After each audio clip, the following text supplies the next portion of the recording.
In the last decade, the most talented engineers in the world have been working on a single problem. Not cancer, not climate, not hunger. How to make you look at your phone one more time. And they are winning. Not because you are weak, because the fight was never fair. The average adult now spends more than 4 hours a day on a phone. Most of that time is spent inside applications built, deliberately, using the same psychological mechanisms as a slot machine. 4 hours a day is 28 hours a week, 1,460 hours a year. Every year for as long as this continues. 11 years. That is the figure if you hold the current average across an adult lifetime. 11 years of a single human life spent looking at a lit rectangle. Not working on it, not building with it, looking at it. Sit with that number for a moment because it is not abstract. It is a decade of your waking life spent on something you did not choose and would not have chosen. What would you have built with that time? What would you have read or made or repaired? Who would you have become if your attention had been your own? The question is not rhetorical. Something is being taken from you. Most people have simply never named the loss, and you cannot defend what you have not named. And notice how little resistance there was. No one took it by force. There was no moment where you were asked to agree.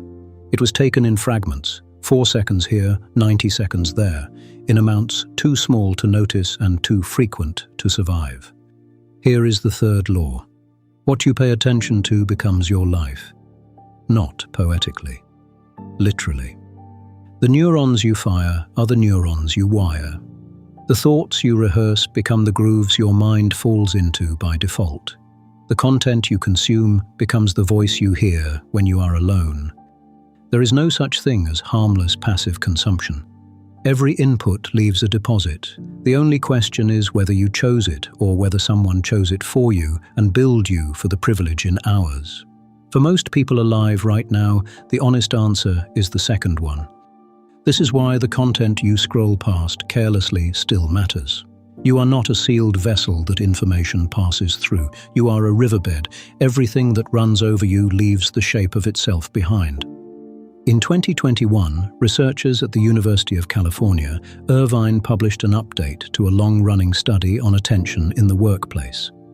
They wanted one number. After a digital interruption, how long does it take a person to return to a state of deep focus? The answer was 23 minutes. 23 minutes. For one interruption. Now hold that against the second finding.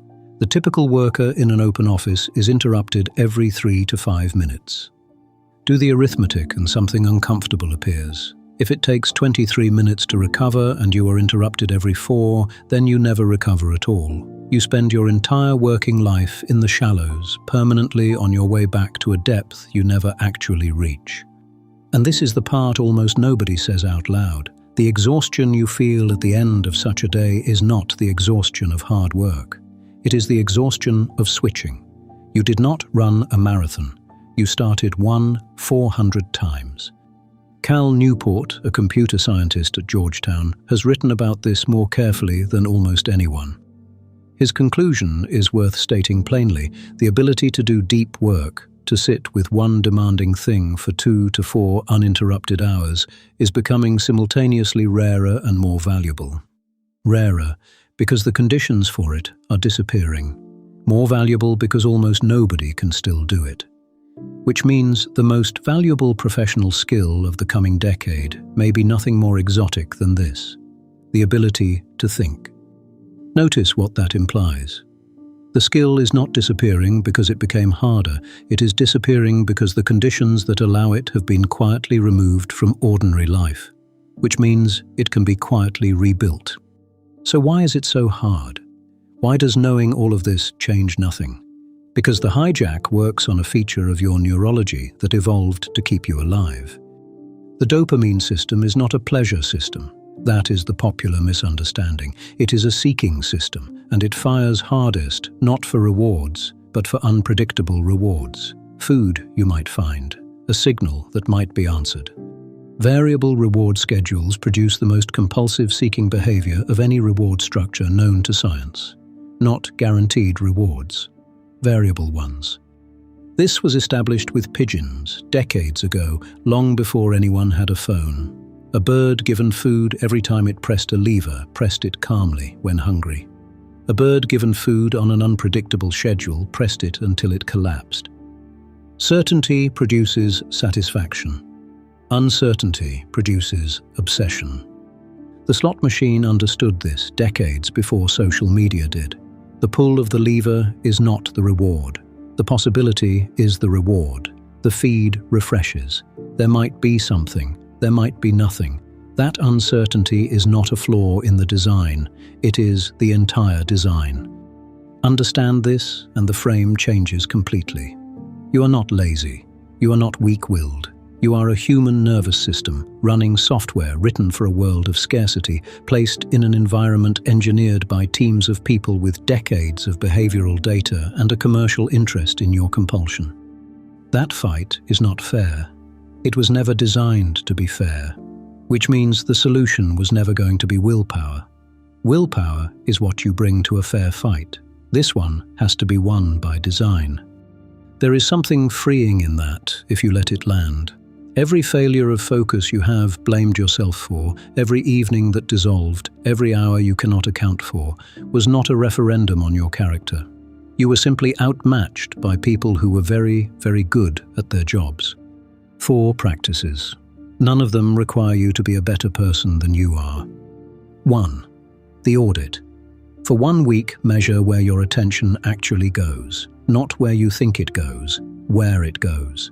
Most people underestimate their own phone use by roughly half. The number will be unpleasant. That unpleasantness is the point. It is the only thing that reliably produces change. Do not try to fix anything during that week. Measure only. The instinct to immediately improve is what causes most people to abandon this on day 3. You are gathering evidence, not passing sentence. 2. The budget. Treat every notification as a withdrawal from a fixed daily account. Decide in advance which ones are worth the cost. Almost none are. Turn off everything that is not a real-time message from a real person you would genuinely want to hear from immediately. You will lose nothing. Nobody has ever regretted this. There is a version of this that goes further, and it is worth knowing about. Delete the applications that have no desktop equivalent from the phone entirely, and use them only from a computer, not forever, for 30 days. Most people do not reinstall them. 3. The first hour. The first hour after you wake is your most cognitively valuable time, and it is also when the phone competes hardest for access. Do not open email, news, or a feed until that hour has passed. Give it to something you chose: reading, writing, walking, work, silence. This single change, held for a month, rebuilds the capacity for undistracted thought more reliably than any other intervention I know of. Protect it physically, not just intentionally. The phone charges in another room overnight.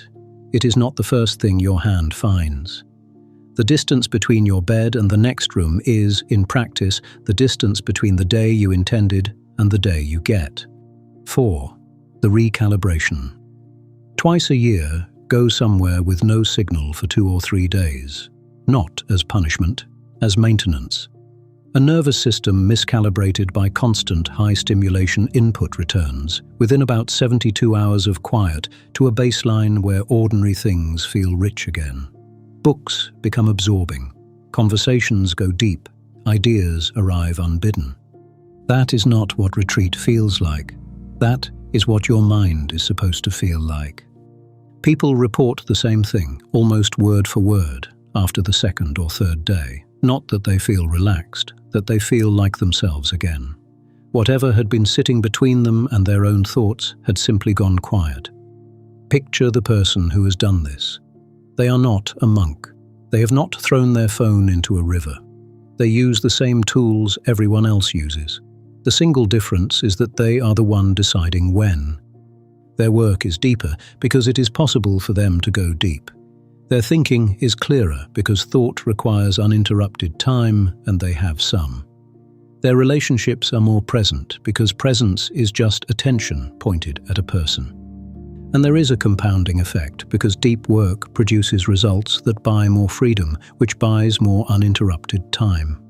Attention is one of the very few advantages in adult life that still compounds this way.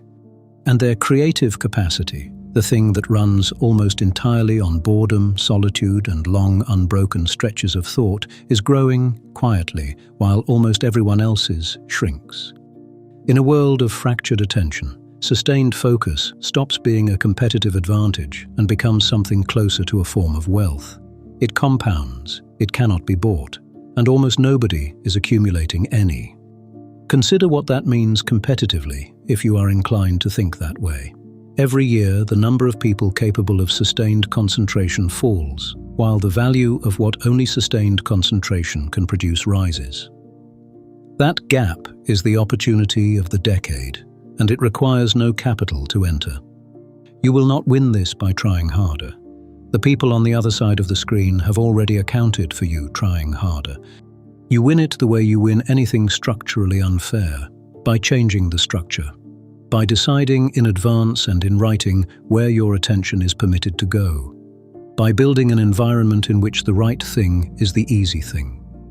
Make the good choice the default and the bad one require effort, because that is precisely the trick being used against you, run in reverse. The feed is easy because someone made it easy. Your book can be easy too, if you leave it open on the table.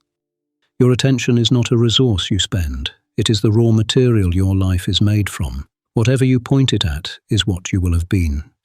Defend it like your life depends on it. It does.